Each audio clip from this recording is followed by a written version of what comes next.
Mga pangitain, ang madilim na pabalik. Sa isang tahimik na bayan ng San Felipe, may isang batang babae na nagngangalang Lina. Mula pagkabata, siya ay may kakaibang kakayahan, nakakaranas siya ng mga pangitain.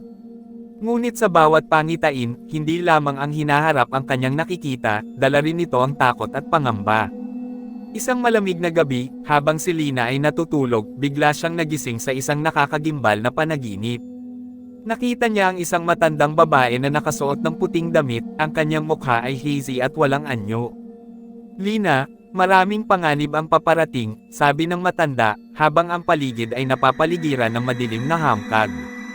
Ang hangin ay tila ibigay ng pighati, at ang mga bulaklak sa paligid ay natuyot sa kalungkutan. Nagising si Lina, nanginginig sa takot. Ang kanyang puso ay tila abayo sa kanyang dibdib. Ang pangitain ay nagiiwan ng nag-uumapo na takot. Kinabukasan, nagdesisyon siyang ipakita ang kanyang pangitain sa kanyang ina. Ngunit tila hindi siya pinansin. Isa na namang panaginip, anak, sabi ng kanyang ina, na tila hindi nakinig. Ngunit unti-unting naganap ang kababalaghan na nakita ni Lina. Sa mga susunod na araw, isa-isa nilang nakita ang mga kaganapan mula sa kanyang pangitain. Una, isang malaking sunog ang naganap sa barangay, at nagdulot ito ng takot sa lahat. Ang mga tao ay nagtakbuhan, ang mga bata ay umiiyak, at sa gitna ng kaguluhan, isipin niya ang sinabi ng matanda. Ano ang mangyayari sa amin? Bawat gabi, sumunod ang mga pangitain. Nakikita niya ang mga tao sa kanyang bayan na naglalakad sa madilim na daan, ang mga anino ay tila humahabol sa kanila.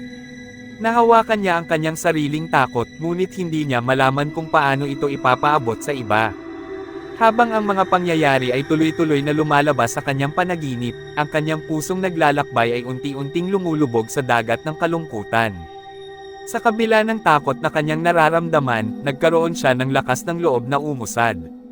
Lumapit siya sa kanyang mga kaibigan at sinabi ang kanyang mga pangitain. Ngunit sa halip na maniwala sila, pinagpiestahan pa siya. Mga kwentong walang katotohanan, ang kanilang sigaw, na nagbigay sa kanya ng dagdag pang pangungutya. Minsan, naisip ng kanyang ina na may problema si Lina. Hindi siya mapalagay sa mga gabi at tila palaging nag-iisa sa kanyang silid. Sa kanyang pangitain, nakikita niya ang isang nakakalungkot na mukha ng kanyang ina, puno ng pag-aalala. Nagdesisyon siyang umalis ng bahay isang gabi, naglakbay sa madilim na kagubatan, sa kabila ng pagkakaalam na nandyan ang mga aswang at iba pang nilalang na puno ng takot. Dahil sa kanyang kakayahan, nagpasya siyang hanapin ang hinahanap na katotohanan. Sa gitna ng kanyang paglakbay, hinarap niya ang kanyang mga takot. Dito, sa dilim ng mga puno at sa ilaw ng buwan, bigla siyang nakaramdam ng presensya ng matandang babae. Hindi ka nag-iisa, Lina. Nandito ako para tulungan ka, aniya. Lina ang umusad, at sa kanyang paglalakad, biglang nagbago ang pananaw niya. Ang mga anino ay hindi natakot kundi mga alaala ng mga kaluluwang naghahanap ng katahimikan. Kailangan mo silang palayain, ang sinabi ng matanda. Sa bawat pangitain, natutunan niyang gamitin ang kanyang lakas upang makuha ang isang bagay na nakatago. Nagpatuloy ang kanyang laban. Matapos ang mga linggong puno ng takot at pangitain, nagkaisa ang mga tao sa bayan. Nagsimula silang makinig kay Lina, ang kanyang mga pangitain ay naging daan upang malaman ang mga nakalipas na kwento. Kailangang harapin ang nakaraan para sa ating kinabukasan, ang sinabi ni Lina, at sa wakas, nagkaroon sila ng pag-asa. Bawat isa ay nagkasama-sama upang ituwid ang kanilang mga pagkakamali.